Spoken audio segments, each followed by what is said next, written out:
Today, Little Armenia's takes you to Venice, La Serenissima, the city of love and honeymoons. A few hundred years ago, the Republic of Venice was an independent state and one of the most powerful in Europe.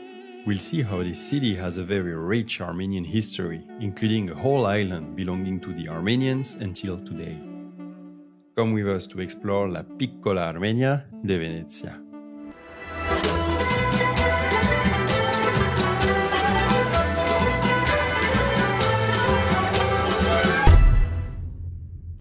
Even if today Italy is home to just a few thousand Armenians, historically it is the European country that had the strongest ties with Armenia. During the Byzantine era, for example, many Armenians settled in the southern part of the country. And until today, Saint Gregory the Armenian is venerated in cities like Nardo, Naples, and Palermo.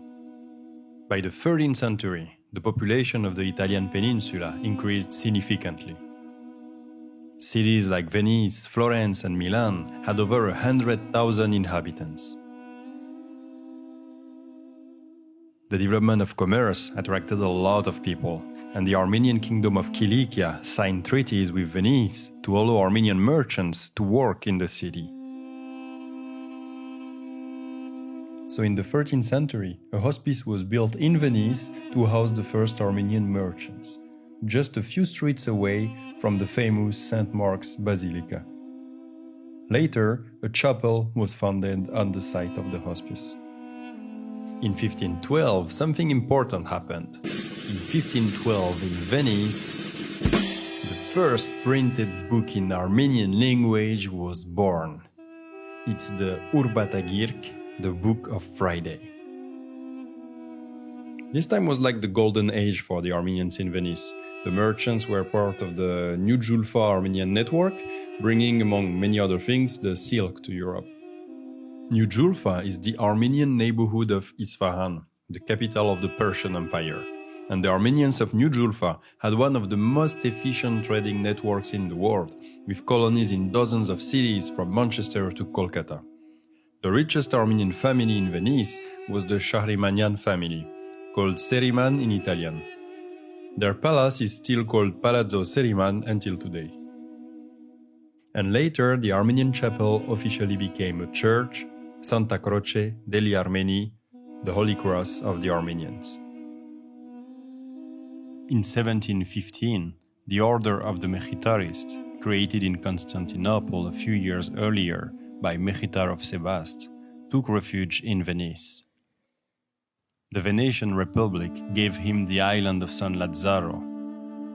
The island was quite isolated from the city, and it used to serve as a quarantine place for lepers. Mechitar and 17 other monks cleaned the island, cultivated its soil, restored the old buildings, and enlarged the island to about 4 times its original area. In 1740, they built a library, which has now more than 3,000 Armenian manuscripts, the third largest collection in the world after the Matenadaran in Yerevan and the Patriarchate of Jerusalem.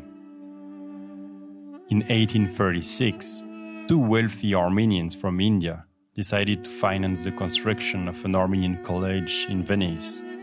Managed by the Mechitarists, the Collegio Armeno Murat Rafael will train many figures of the Armenian intellectual elite until 1997. Today, the Collegio hosts exhibitions staged by the Venice Biennale, along with a small museum of the 2018 Armenian Revolution and a center of Armenian studies, the Centro Studi e Documentazione della Cultura Armena. That was Little Armenia's in Venice. Thank you for watching.